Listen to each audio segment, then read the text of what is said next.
My name is Kira Langford. That probably doesn't mean much to you because for a time it didn't mean anything to anyone, not even me. Because when someone else takes your name, your records, your presence in the world, it doesn't just erase you from the system, it erases you from memory. And that is exactly what happened to me. It started of all things with a missed call. I still remember it. I was at a cafe on 3rd and Broadway, my favorite little spot that nobody else really knew about. The kind of place where the espresso always tasted burnt, but the staff remembered your face. I was mid-sip when my phone buzzed. Unknown caller. I didn't answer.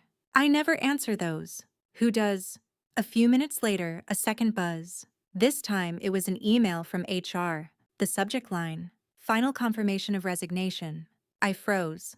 My cup stopped halfway to my lips. I opened the message, rereading every word like they were some kind of prank. But it wasn't a joke. According to this email, I had voluntarily submitted my resignation that morning. I had even spoken to the director on the phone. Except I hadn't. I hadn't quit my job. I hadn't called anyone. And I certainly hadn't handed in any formal resignation. But someone had done it for me. I called the office immediately, confused, rattled, trying to sound composed. "This is Kira Langford," I said, trying to hold steady. "There's been a mistake. I didn't submit any resignation." There was a pause on the other end. Then the HR rep spoke carefully. "I'm sorry, Kira. We received the voice confirmation and the documents. They matched your records. The resignation is finalized." I felt my throat tighten. "What documents?" Another pause. "The same ones we have on file: ID copy, digital signature, everything." And that's when it hit me. This wasn't a prank. This wasn't a glitch. This was war. Over the next 48 hours, everything fell apart fast. My bank locked me out, claiming unusual activity. My LinkedIn profile vanished. My utilities were suddenly under review. And when I tried to call customer service for my credit card, the agent politely told me that my last 3 transactions had been flagged for review. "What transactions?" I asked, trying to stay calm. "Let me check," she said cheerily. "Looks like a flight from Dallas to Belize, a 5-star hotel booking, and 2 high-end electronics stores in Chicago." I was in Los Angeles, and I hadn't left in weeks. I didn't sleep that night. I didn't even blink. I sat in my apartment phone, in one hand, laptop on my lap. Every tab: open bank, email, social media, credit bureaus, everything I could think of. By sunrise, I had a list of everything they'd touched. And it was everything. I had built my life carefully. I was a cybersecurity consultant, freelance now, but I used to work inside the 3-letter agencies. I knew how systems worked. I knew how to track a threat, how to patch a breach. I knew how to build walls, digital and otherwise. But what I hadn't planned for was being the breach myself. Because this wasn't just about stolen credit or forged signatures. Whoever did this had studied me. They knew my schedule, my habits, my preferences. They'd used my voice, my writing style, even my favorite quote from college. This wasn't a hacker. This was someone close. And the scariest part? I didn't know who. I called the police. They filed a report, gave me a case number, told me to check with your financial institutions and contact the credit bureaus. I filed a fraud alert with Equifax, TransUnion, and Experian. Froze every account I had. Set up multi-factor authentication on platforms I hadn't logged into in years. But the damage was already done. When I tried to apply for an apartment after mine expired that month, I was denied. Fraud alert. When I tried to apply for a freelance contract through a secure job board, my profile came back flagged. When I sent my resume to an old colleague, he responded kindly but cautiously. "Didn't know you were back in the game. Heard some weird things." Weird things? No, they weren't weird. They were calculated. And whoever did this didn't just want to ruin my credit. They wanted to erase me. I stared at my monitor, blinking. It felt like I was underwater. Like every thought was muffled, every decision sluggish. And then I stopped. I turned everything off. The lights, the monitors, the apps, the tabs. And I sat in silence. Because if they wanted silence, I would give it to them. Not the silence of surrender, but the silence of planning. I unplugged everything, bought a burner phone, booked a week in a pay-in-cash motel on the edge of the city, I packed one backpack, locked my apartment behind me, and vanished digitally and physically. I needed distance, space, not to run, but to disappear the right way. And from that moment on, I stopped reacting. And I started watching. Because when you take everything from someone, you better pray they stay loud. Because when they go quiet, you're already losing. The motel was the kind of place you'd never notice unless you were running from something or planning something. Its sign was missing 2 letters.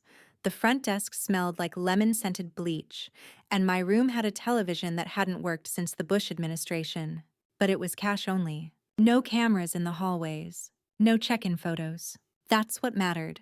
I didn't turn on the lights when I got in. I sat down on the edge of the bed, pulled the curtain halfway shut, and opened the burner phone I'd bought from a gas station 15 blocks away. Then I opened my laptop, an old one I hadn't used in 3 years. The one with 0 connections to my name. Kira Langford no longer existed. But that didn't mean I didn't. I booted into a live OS I'd built long ago, something I once used when investigating black hat syndicates overseas. Completely isolated. No hard drive footprints. Everything gone the moment I powered off. That night, I started mapping the breach, not with panic, but with precision. I accessed every notification, every timestamp, every IP address I could trace. I wasn't looking for who they pretended to be. I was looking for who they missed being. And it didn't take long to find a breadcrumb. One of the devices that had logged into my cloud account, an iPhone, hadn't been masked properly. There was a leak in its VPN. Sloppy. Too fast. Too confident. It pinged a tower somewhere in Marin County, just north of San Francisco. Too broad for an address, but enough to set a perimeter. That was the first crack. The second came through voice analysis. Whoever called my employer to resign as me had used my voice. But voice synthesis is rarely perfect. It mimics your patterns, but not your instincts. So I requested a copy of the call from my former company's internal recordings, saying it was for legal documentation. They hesitated, but ultimately sent a low-quality MP3. I played it once. Twice. Then I looped it through a forensic voice print tool I still had access to. There it was. Static inconsistencies, emotional rhythm, mismatches, and slight, unnatural breaths at the end of each phrase. Synthetic. It wasn't just stolen data.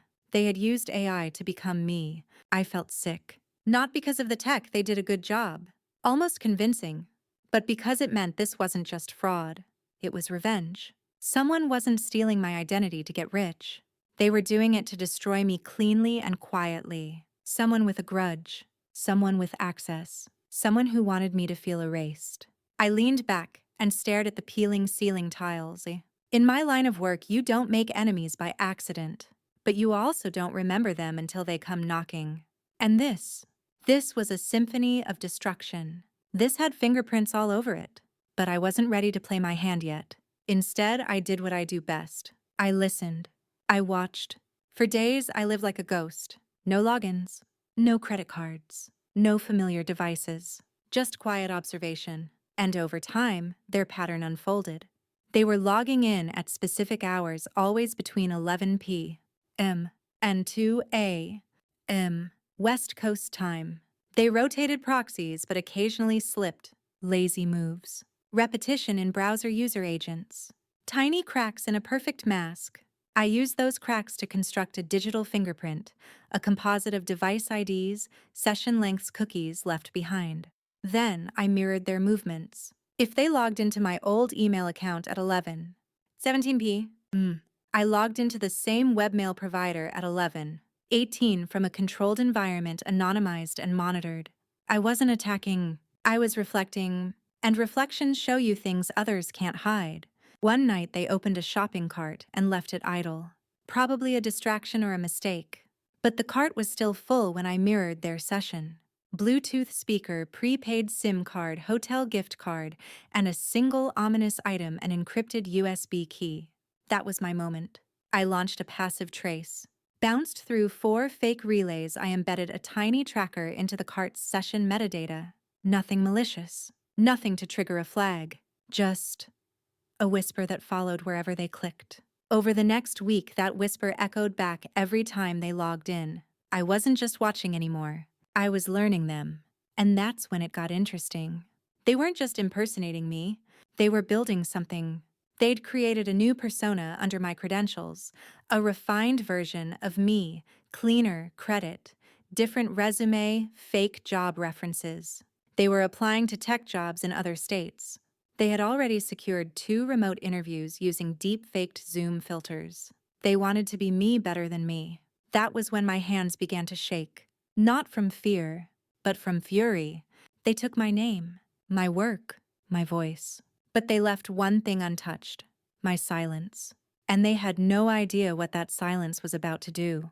I stared at the motel wall for a long time that night. My breathing was slow, deliberate. My eyes burned from screen time. I felt like a coil wound tight enough to hum. I wasn't going to crash into them like a wave. I was going to drip into their life like acid. One click at a time. How do you prove you exist? When someone else is already doing it louder. That question haunted me in the early days of erasure. Not because I needed validation from anyone else, but because the institutions I once trusted, my employer, my bank, even the people who had once called me friend, had accepted a version of me that wasn't me. A forged Kira Langford. A cleaner, more compliant shadow. The irony. I had spent most of my adult life telling people to protect their digital footprint.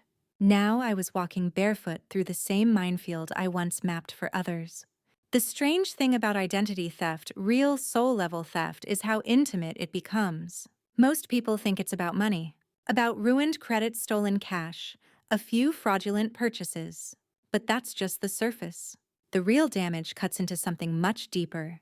Control.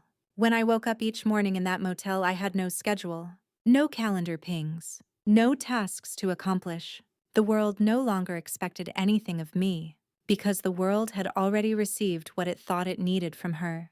The fake me, and she was doing just fine. She was charming recruiters on Zoom. She was starting a new life in Oregon. She had posted once on my old recovered Facebook profile a cheerful quote: "Life's not about waiting for the storm to pass. It's about learning to dance in the rain." I had never used that quote in my life. Who was this woman? And more importantly, why was she doing all of this? I stopped wondering who. That would come later. I started focusing on how. I traced the fake accounts to new phone numbers, burner lines, virtual services. They were registered under aliases, but routed to the same anonymized relay. Sloppy again. She was confident, not careful. That would be her mistake. I found a crypto wallet in one of the metadata trails. It was tied to an altcoin exchange used mostly for obfuscated payments, places where people pay freelancers for gray area services. Voice cloning, facial recreation, digital background forging. It wasn't just identity theft. It was identity manufacture. She wasn't stealing my life. She was franchising it. So I let her go deeper. I let her build more. Because the taller the tower, the longer the fall. During that time, I stayed absolutely quiet. No posts, no alerts, no attempts to reclaim anything. Instead, I created a mirror identity of her. I logged her usernames, saved every alias, scraped every typo, emoji pattern, language habit. I watched how she signed emails, how she formatted files. I recorded everything line by line like I was writing her biography in real time. And when I was ready, I made my first move. It wasn't big, just a shift. I created my own version of her fake version of me, a digital copy of the forgery. She had an email, Kira, resume pro ton mail, com. So I made mine, Kira, resume pro ton mail, com. Note the lowercase l versus I, visually identical in most fonts. I created an identical resume, same school, same job history, same fake Oregon address. But I made one change. I added a felony arrest from 5 years ago, wire fraud, and I uploaded her resume to 3 recruiter boards known for pulling background checks quickly. Within 72 hours, one of her pending job interviews ghosted. She would never know why. It was just one brick out of the foundation. But that's how avalanches start. Next, I created fake browser activity using a cloud botnet. Made it appear as if she were shopping for illegal credit card numbers on the dark web. I never let the transactions go through, just visited the pages. Just enough for the marketing trackers and cookies to label the session. Then, I purchased a digital fingerprint from a service I used to investigate cybercriminals. It mimicked her browser perfectly. And I used that fingerprint to apply for a small business loan in her name. Of course, the address was wrong. The phone number bounced. The application flagged and was reported for potential fraud. Another crack. Each time she logged into her fake version of me, she was walking on a tightrope she didn't know was fraying. And still, she kept going. She started posting on Reddit under my old username, talking about moving on after a betrayal. She started a blog reclaiming Kira. The gall of it. But here's where it got interesting. She wasn't just building a new life. She was testing a new story. And that story painted me as the villain. In her narrative, I was toxic. I had abused access to sensitive systems. I had cut off family ties. She even alluded to questionable overseas activities. She wasn't just stealing my life, she was rewriting it, erasing my past, framing my silence as guilt. I remember staring at the screen for a long time that night, the white glow of the blog's homepage reflecting in my eyes like snow. And I said out loud for the first time in weeks, no, it wasn't rage, it wasn't grief, it was clarity. This woman had walked into my house, stolen my reflection, and then had the audacity to paint me into a villain in my own story. Fine. She wanted a story. I'd give her one. Only mine wouldn't be written in cheerful blog posts. Mine would unfold silently, like a shadow stretching behind her every step. The next phase began with a browser session and a single line of code. That's all it took. Because when someone pretends to be you, they make decisions you would never make. And those decisions leave footprints tiny, careless, oddly shaped. Things only someone authentically you would know not to do. She was confident in her stolen skin, but she didn't understand the nervous system that came with it. She didn't know which apps I would never use. She didn't know how I liked my phone display arranged. She didn't know that I always used DuckDuckGo for searches, not Chrome. So when she logged into Chrome to browse best gift ideas for coworkers, I knew she was trying to appear normal. And when she installed a coupon extension plugin, that was my in. Those extensions, they track data, they leak data. Some, if modified correctly, can receive injected scripts, especially when you create a doppelganger server that behaves exactly like a coupon database, which I did. Now, she wasn't just pretending to be me, she was reporting to me. Every click she made I could see, every autofill attempt, every mistyped password. Every time she adjusted something on her fake resume, I knew she had become my puppet and didn't even know the strings were attached. The beauty of digital revenge is that you don't need brute force. You just need patience. While she posted daily on her blog entries like building back after betrayal and healing is nonlinear, I was building an invisible case file. I found the AI service she'd used to clone my voice. A cheap but effective site based out of Eastern Europe. I found the invoice she forgot to scrub. Tied to a dummy LLC KL Ventures. Cute. Almost clever. I pulled the metadata off her posts and emails. Traced her IPs to a WeWork location in Oakland. Confirmed she was working in the same building as a friend of mine from a previous contract. She had gotten too close. So I decided to move closer. I made a call. To a former colleague who owed me a favor, not someone who'd ask questions, just someone who understood how dangerous it was when someone weaponized silence. I need a physical ID scan from a building, I said. Not recorded. Just observed. A pause. Is it her? Yes. Another pause. You're sure? I wasn't, but I felt it. Yeah, I said. I'm sure enough to bet the rest of my name on it. And that was enough. 2 days later, I had confirmation. She wore her hair darker than mine, had cut it into a sleek bob. Glasses. A wardrobe I'd never touch, preppy, cheerful beige. But the face, it was mine. Close enough to pass. She had even changed her voice to sound more like my voice. Before coffee, slightly raspy, carefully enunciated. A mimic of a mimic. God, she was good. Too good, because people were starting to believe her version of me over the real one. Even friends I hadn't spoken to in years were messaging me weird things like, just want to say you're brave or I support your healing journey. Healing from what exactly? I couldn't afford to confront her directly. Not yet.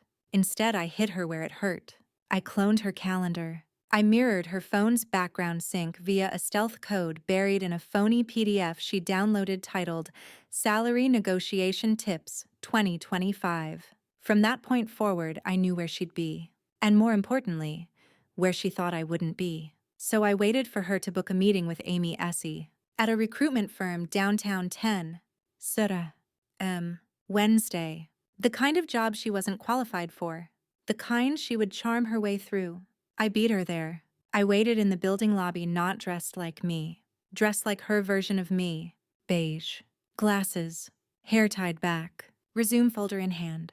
And when the receptionist called me in, I walked in smiling, pretending to be the woman, pretending to be me. She arrived 12 minutes later, confused, flustered, talking fast. Security asked questions. 2 Kiras were now in the same room, and I just looked her in the eye and smiled. "Hi," I said. "Funny running into you here." The recruiter was frozen. This is... And that was the end of her clean run. Because even if she talked her way out of it, the room had seen 2 Kiras. The recruiter had seen 2 Kiras. Security had documented 2 Kiras. And the only one with original documentation, signed affidavits, and a full digital footprint was me. I didn't need her arrested. I needed her unraveled. She left in a panic. I let her go. Because I had planted the seed of doubt in the systems she'd gamed, in the people she'd fooled, and in her own mind. The next few days were quiet. She didn't post, didn't apply, didn't log into the usual accounts. I could feel it, she was spiraling. And then came the final push. I sent her an anonymous message. 1 sentence. "You forgot to ask me before you borrowed my name." No threats, no details, just truth. She didn't reply, but she didn't need to. She packed up, shut down her fake blog, deleted the accounts, removed the AI voice profile. She tried to vanish, but vanishing only works if no one's watching. And I wasn't done, not yet. There's something beautiful about watching someone unravel, not in a cruel way, but in the slow, inevitable mathematical way, like a formula collapsing in on itself, like gravity pulling every lie back to Earth. That's what she was now, a collapsing equation, a story built on variables she never understood. And I was just watching. She stopped using my name. That was the first sign. Then she deleted the LLC she registered under KL Ventures. She pulled her resume off recruiter boards, shut down her blog. Her online presence went from new woman rising from the ashes to absolute radio silence. She was trying to cut the cord, to pull the plug on the machine she built. But here's the problem. Machines leave residue. They hum after the lights go out. I still had everything. Screenshots, logs, metadata, PDF timestamps, her fake Kira signature on dozens of applications, her biometric touchpoint at the WeWork building, the OpenAI invoice. She had built a digital cage for me, but I had flipped it. She was the one trapped now, and she knew it. I received a new email a week after our accidental double booking. No subject, no sender name, just a single sentence in the body. "I get it. Please stop." I didn't reply, because that would have acknowledged her, and I don't negotiate with ghosts. But I did take that email and forwarded it to the recruiters she'd been courting. No comment, no accusation, just the raw message complete with header data tracing back to her anonymized account. Let the silence speak. I waited another week. Then came the final move. It was time to take everything back, and I mean everything. My old accounts, reclaimed. I used the logs from her sessions to prove forced access. The IP traces, cookie mismatches, login anomalies, everything was admissible. I filed an affidavit with supporting data that made it near impossible to dispute. I submitted it all through legal channels, flagged a digital impersonation claim under federal statutes, and leveraged old contacts to fast-track the case. Within 3 weeks, the platforms began to fold. One by one, they closed her shadow versions of me and reinstated mine. Not because they knew who I was, but because she had done too good a job pretending. Her perfection was unnatural. The logs proved it. My name returned to the digital surface like it had been thawed from ice. But there was one more thing to recover. My reputation. That's the hardest part, isn't it? Not the files, not the credit, but the narrative. She hadn't just ruined my name. She'd rewritten the story people believed about me, so I did the unthinkable. I spoke, not loudly, not with a lawsuit or a press release, but with code. I created a digital document, a confession written from her point of view.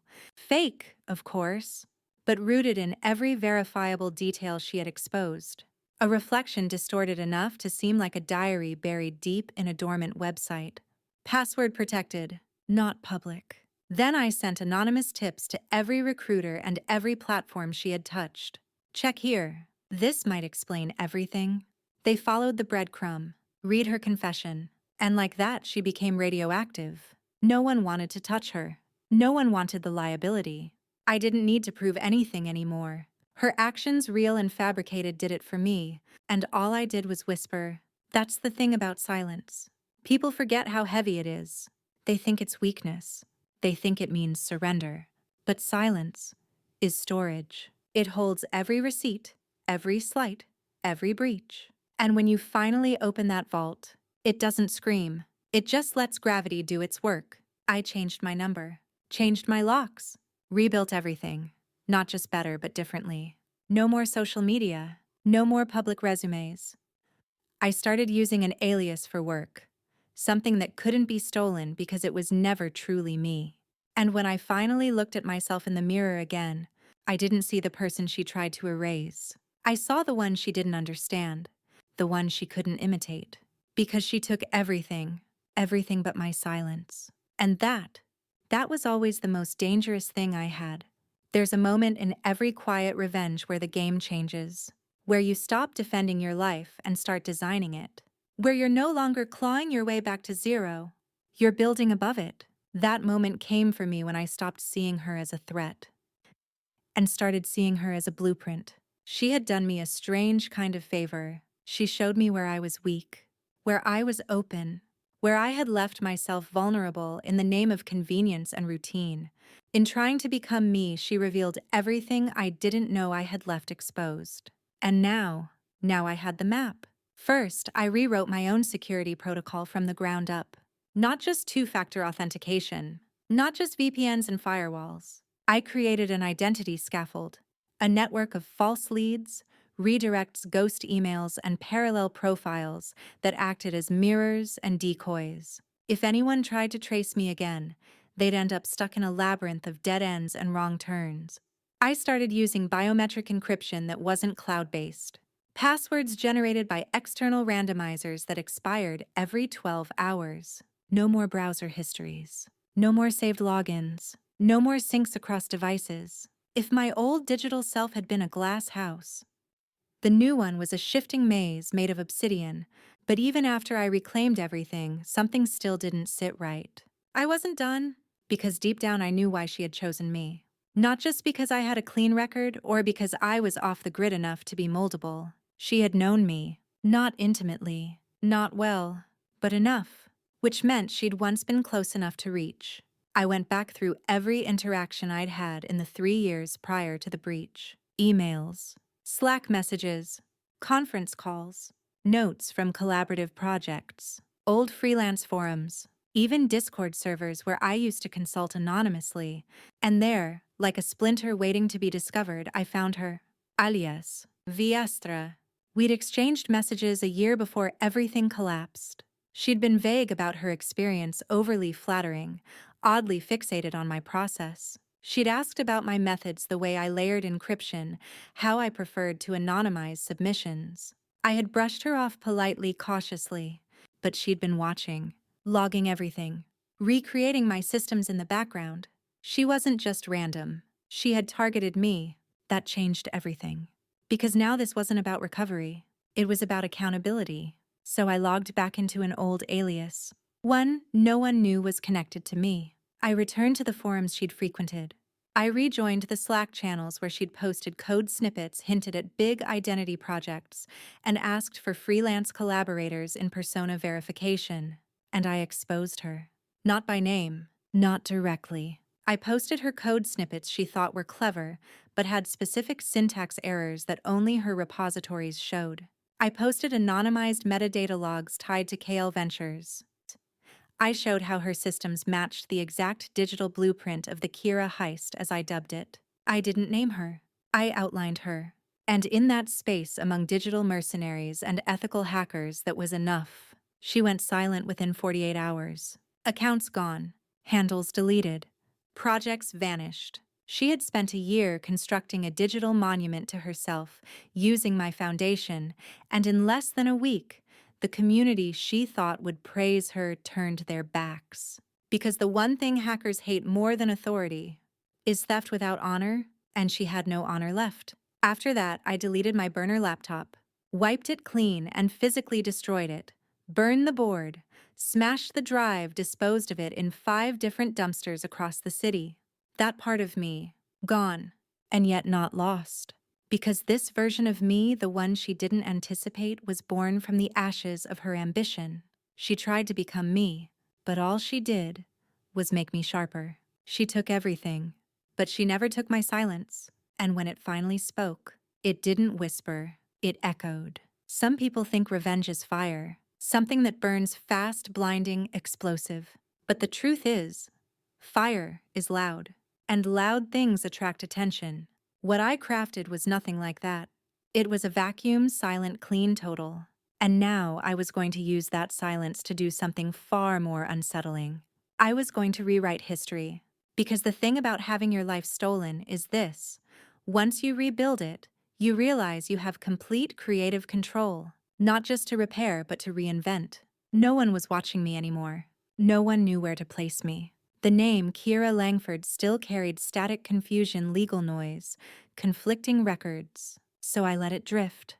Instead, I built a new version, new certifications, new credentials, a shell company tied to a curated digital footprint. Instead of trying to reclaim my old career, I launched a consultancy under a completely different alias. No face attached. No LinkedIn profile. Just results and encrypted referrals from clients who needed what I could do, but didn't want to ask how. They paid in crypto. They didn't ask questions. And neither did I. Funny thing is, when your name is erased, you stop needing credit. Because credit requires an audience. And I was done performing. My clients included private firms that needed digital cleanup, discreet reputation scrubbing, competitor misdirection, data tracing. Ironically, I became the very thing I once warned against: a ghost in the system. The kind companies fear and pay well to hire. But I wasn't malicious. I didn't want to destroy anyone. I just wanted to never be destroyed again. And I had her to thank for that. Because of her, I now knew what it felt like to lose everything. And I'd vowed to never let another version of me suffer that. One night, months later, I got a tip from a former coworker, a throwaway comment over a secure chat.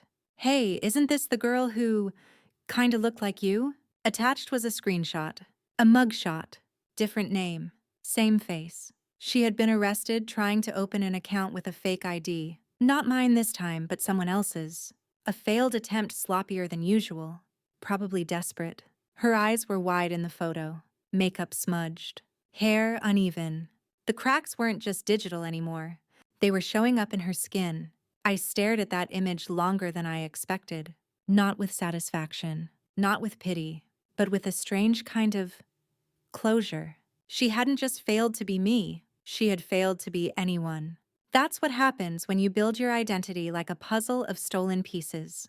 Eventually, the edges don't fit. I didn't report her, didn't testify, didn't file a claim.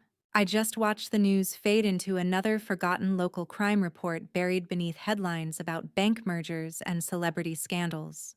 I could have ended her, but I didn't need to. She'd already done that to herself.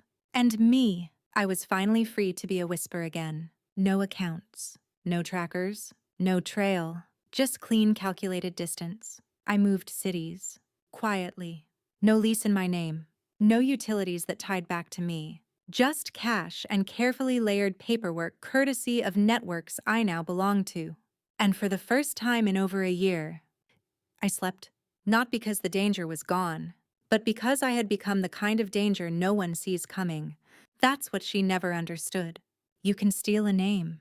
You can fake a voice. You can even build a new life in someone else's skin. But silence builds pressure. And when it's finally released, it doesn't scream. It destroys. People always ask, why didn't you go to the police?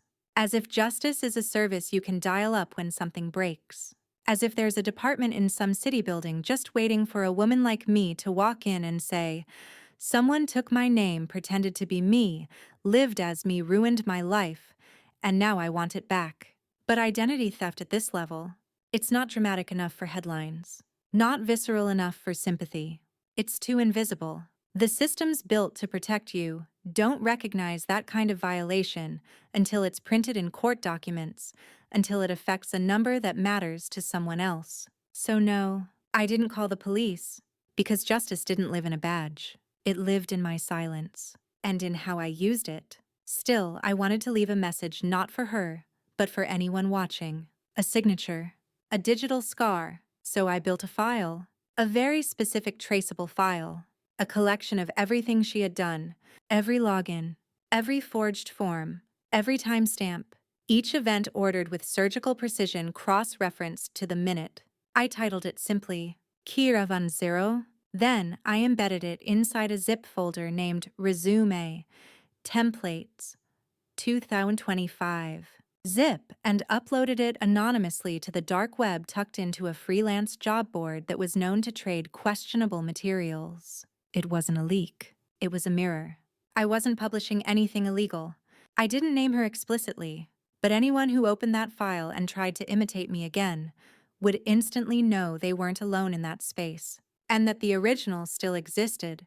That was the last breadcrumb I left. After that, I deleted the alias I'd been operating under, transferred funds into new wallets, changed devices, reset every system, burned the trail behind me with surgical precision. Because what's the point of revenge if you're still visible after it? By then, I didn't need to be seen to be powerful. In fact, that was the whole point. I wasn't reclaiming my voice to scream louder. I was reclaiming it so I could choose when to whisper. And in choosing when to whisper, I had taken control of the silence she tried to fill. There was a moment a few weeks later when I saw her again. Not in person, not in a news article, but in a video. A short, shaky clip posted to a forgotten corner of the internet. A woman speaking at a community rehab program sponsored by a local outreach group. Her voice was different, softer, worn out. Her hair uneven, her expression distant. She was telling a room full of strangers how she'd lost herself chasing a version of someone else. She didn't name me, but I didn't need her to. She wasn't talking to the room. She was talking to me. And I listened, not with sympathy, not with glee, but with understanding, because somewhere in the fracture she had created between who she was and who she pretended to be, she had finally seen me, and that was all I ever needed. I closed the laptop, turned off the light, and smiled. Because this wasn't just about what she took from me. It was about what she couldn't take. Not my name, not my face, not even my silence, because my silence had always been mine alone, and she never understood. That silence, when sharpened, becomes the sharpest weapon of all. Have you ever noticed how silence changes the way people look at you? At first, it makes them nervous. They fidget, try to fill the gaps, assume you're broken or bitter or lost. But when you stay silent, calm, unreadable, present, they start to fear you. Because silence becomes a kind of mirror, and people hate seeing themselves reflected without control.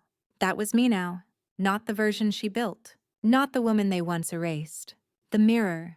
I started to re-enter public life, not with a splash, not with a brand, with questions. I created a podcast under a pseudonym, one that never mentioned my name, never showed my face. It wasn't about my story, at least, not explicitly. It was about digital identity privacy control. I interviewed people who'd had pieces of themselves, stolen photos, accounts, credit content, victims who never got justice because the world didn't have a word for what happened to them. And the more I spoke with them quietly, anonymously, in encrypted calls, the more I realized I wasn't alone. What happened to me wasn't rare. It was just well hidden. That's when I understood what my silence was really for. Not revenge, not even survival, but revelation. I started teaching others how to disappear properly, how to hide what mattered, how to protect what couldn't be replaced. I didn't sell programs. I didn't write a book. I just shared tools through secure channels on forums buried beneath surface web noise. I became useful, and usefulness is power. In one encrypted chat room, I found a thread titled, "How I Almost Became Someone Else and Got Caught." It was short. No name. No account history. Just a few paragraphs about failing to build a stolen life. About watching it all fall apart. At the end, the poster wrote, "To the one I took from, I hope you're still invisible. That means you won." I didn't respond. Didn't need to, because silence by now had become my native language. I wasn't angry anymore. I wasn't even curious. I was just done. The truth is, there's nothing left to prove when you've already won. You don't need applause. You don't need validation. You just need distance.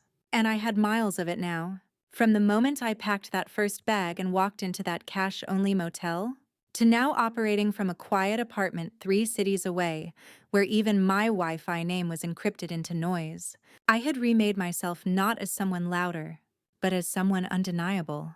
She had tried to become a better version of me, and failed.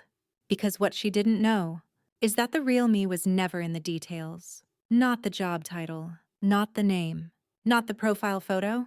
It was in the silence, in the refusal to explain, in the cold, patient art of watching someone hang themselves with their own wire. So now when people ask why I don't speak publicly about what happened, I just smile, because telling the story, that would be loud. And loud is what she did.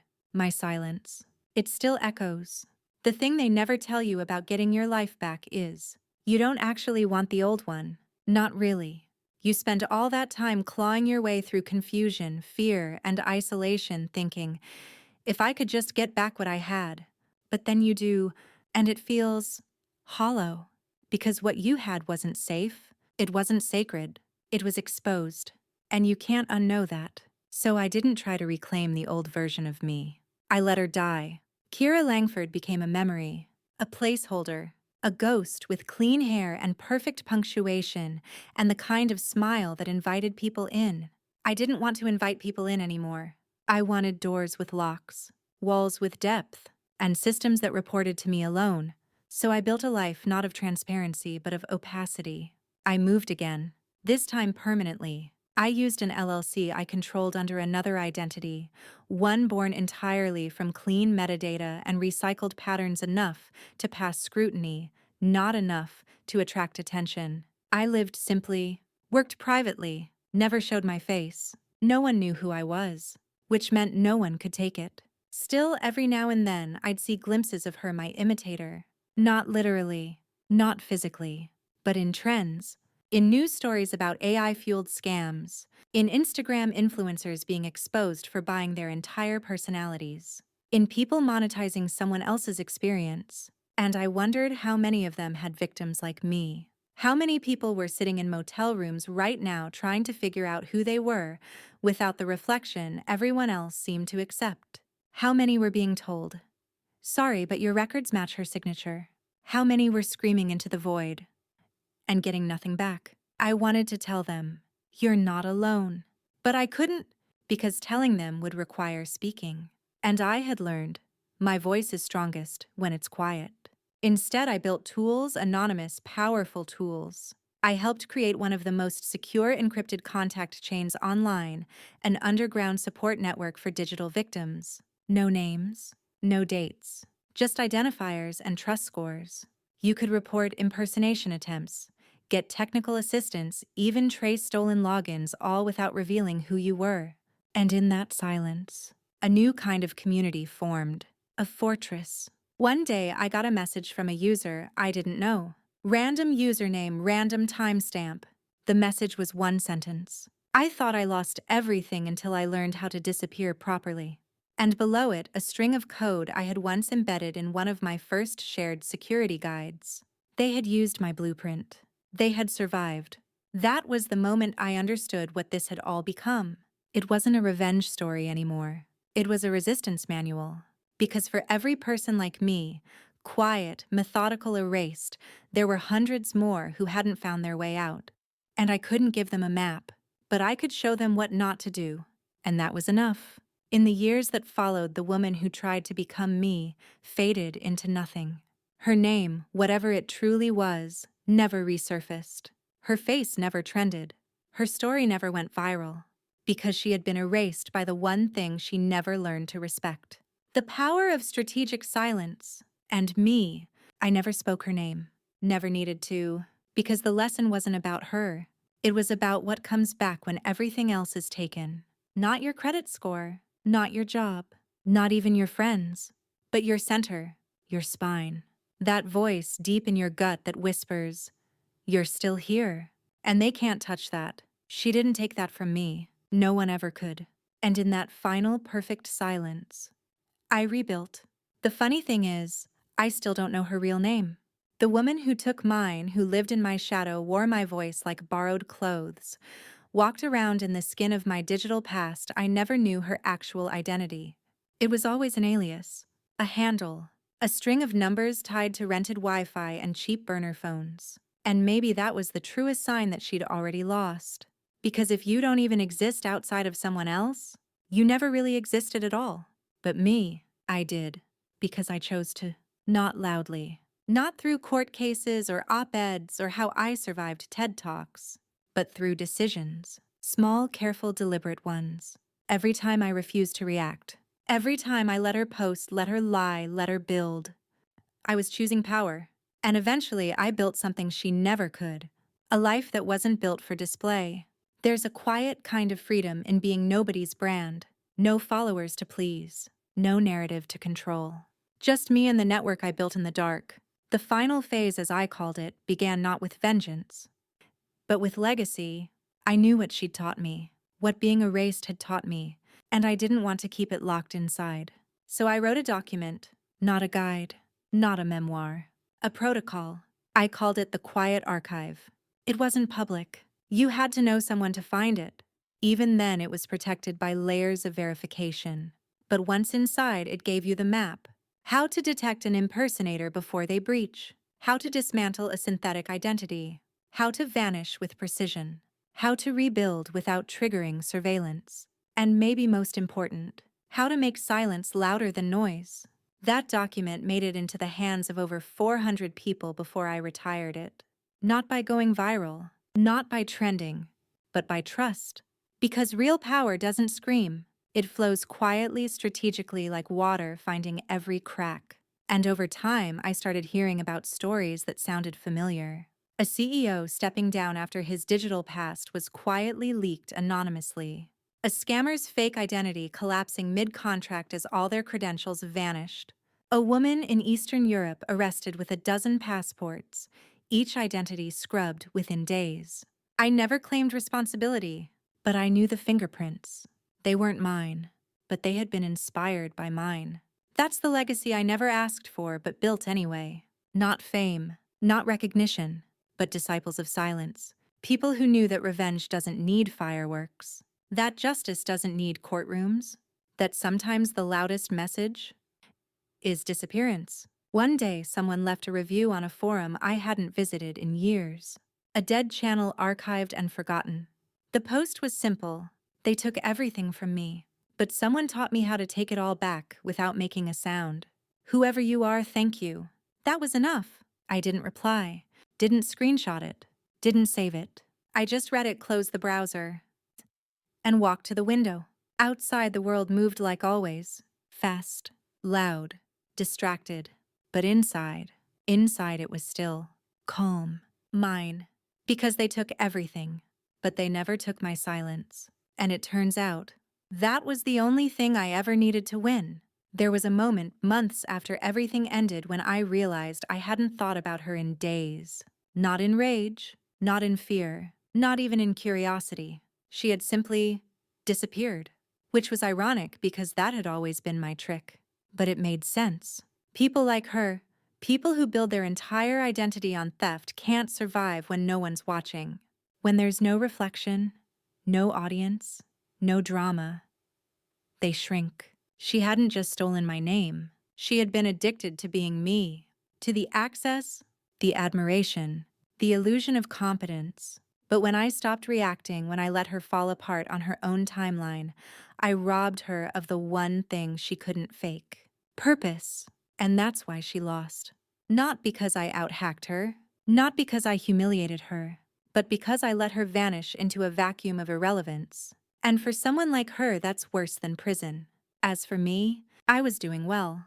Not in the glossy Instagram-worthy way, but in the real way. I had work. Purposeful, impactful work. I had control over my environment. I had peace. And more importantly, I had perspective. I didn't need the old version of myself anymore. The overachiever. The one who needed recognition. The one who measured her worth by LinkedIn endorsements and client rosters. I had become smaller in the world's eyes, and in doing so, I had become vast in my own. Sometimes I'd sit in the quiet of my apartment sipping coffee in the dark and think about how different it all could have gone. If I had screamed louder, filed more complaints, begged to be believed. But I didn't. I had chosen silence, and silence had chosen me back. That silence became my sanctuary, my weapon, my brand. Eventually, I was invited quietly, of course, to speak at a digital privacy roundtable under an alias. Private location off-grid vetted attendees only. They didn't know who I really was, but they knew what I'd built. They called me the rebuilder. I spoke very little, but when I did, people listened, because in a world drowning in noise, stillness is its own kind of authority. After the talk, someone handed me a sealed envelope. No name, no return address. Inside, a note, typed. I tried to become you once, but the real you doesn't live online. She lives in the pause between heartbeats. I stared at those words for a long time. There was no signature, but I didn't need one. It was her, the final gesture, a white flag, a goodbye, maybe even an apology. I burned the note, not out of anger, but out of ritual. Letting go doesn't always look like forgiveness. Sometimes it looks like ash. And as the paper turned black and crumbled in my fireplace, I smiled. Because I had one last truth to offer her. And anyone who might try the same thing again. You can take the face, the name, even the life, but not the silence. Because silence remembers everything. And it never forgets how to come back. I once read somewhere that silence isn't the absence of sound, it's the presence of something deeper. And now, living in the quiet life I had built carefully, methodically, I understood what that meant. Silence was the only thing in my life that had never lied to me. Voices had, systems had, people had, but silence, it had always been honest. When I was first erased, silence held me like a container. When I started planning it, whispered strategies only I could hear. And when she tried to become me, silence sharpened into a blade. Now it simply existed with me, not as a weapon, not as armor, but as proof. Proof that I had survived. Proof that I didn't need to be loud to be real. In a strange way, she had taught me more about myself than I'd ever known. Not through what she did, but through what I had to become in response. Her invasion showed me the weak points I had glossed over, the dependencies I had justified, the blind trust I'd handed out like party favors. I had once believed that being visible made me strong. Now I knew better. Visibility makes you accessible, predictable, targetable. But when you operate in the shadows by choice, not by fear, you decide the terms of your story. You write your own script, and no one can edit it without your permission. After everything she did, I could have gone public. I had the logs, the metadata, the forensic trail, enough to make headlines if I wanted. But that would have made me loud. And I don't live in loud anymore. I live in intention. So I did what I always do. I stayed back, watched, moved on. Not to forget, but to remember differently. There's a power in living untraceably, a calm that comes from knowing you are real, even when no one is watching. That you are valid even without applause. There's a myth in modern culture that says, if it isn't documented, it didn't happen. But I'm living proof that truth doesn't need proof. That experience doesn't need hashtags. That revenge doesn't need fireworks. Sometimes it just needs no response. She never tried again. That was the final unspoken chapter of our story. No second attack. No bitter retaliation. She vanished. Because she finally understood what I had known all along. You don't beat someone like me by pretending to be louder. You lose by not realizing.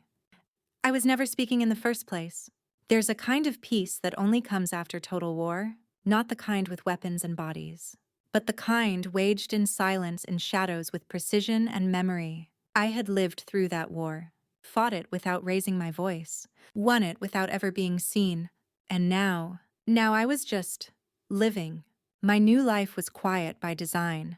Cash-only grocery stores, a walk-up apartment without smart devices, a phone with no name attached.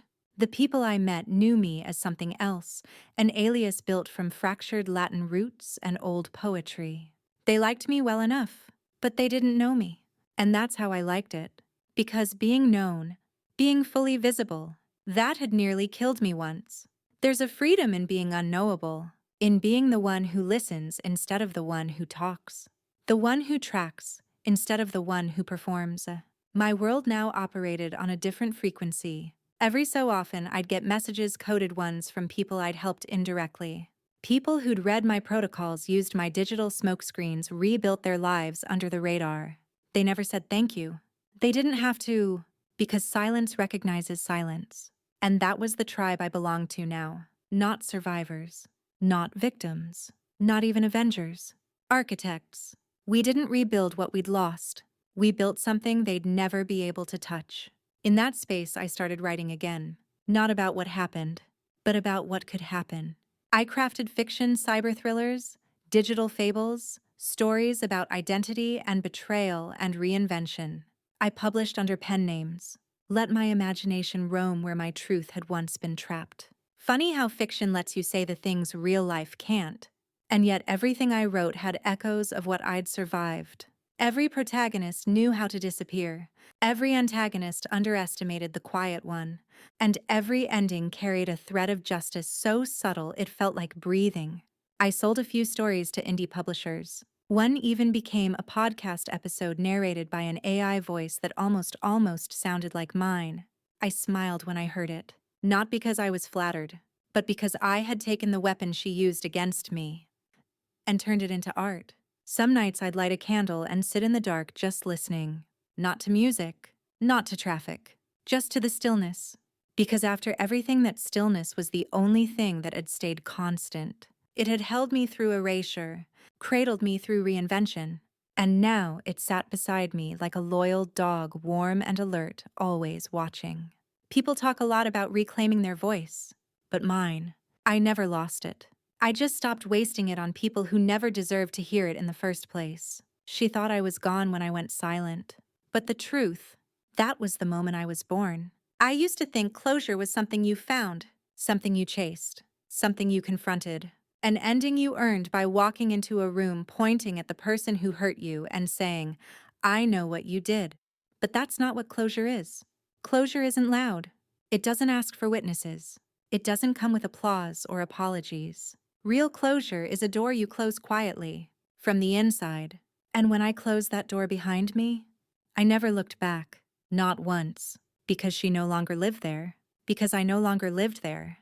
I was someone else now, someone sharper, smaller in footprint, larger in force. She had taught me unintentionally how fragile the illusion of self really is, how quickly it crumbles when built on assumptions and exposure. She had built a life with my face, but she'd never had my bones.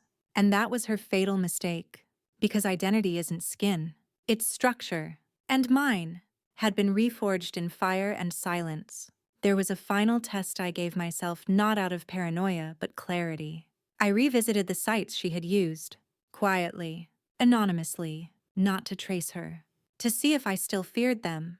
And when I didn't, when my heart didn't race, my palms didn't sweat, I knew it was truly over.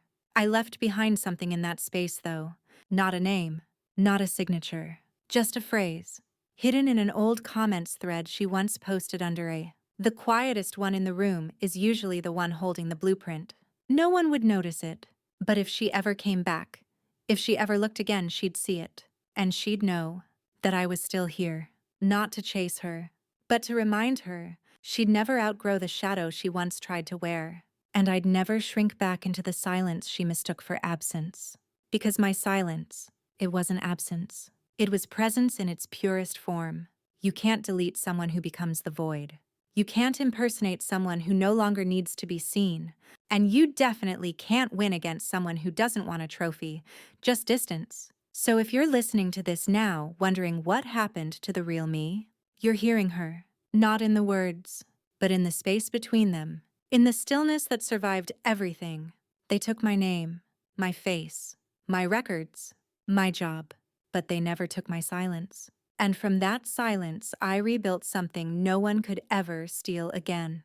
Not a home, not a story, not even a name, but myself. In they took everything except my silence. We follow the haunting strategic journey of Kira Langford, a cybersecurity expert whose identity is stolen not just on paper, but in presence. Her imposter doesn't simply hack her accounts. She imitates her entire being, constructing a cleaner, more marketable version of Kira while leaving the real woman erased and forgotten. But Kira doesn't scream. She doesn't chase headlines or seek pity. She listens. She observes.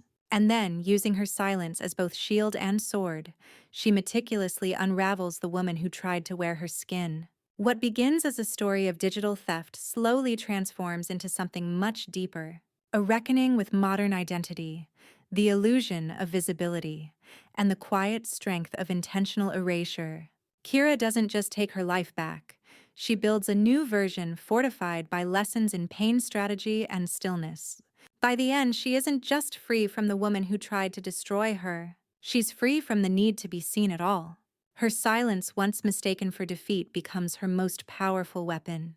And as she fades from the systems that once defined her, she becomes something more formidable than loud revenge. A blueprint for survival.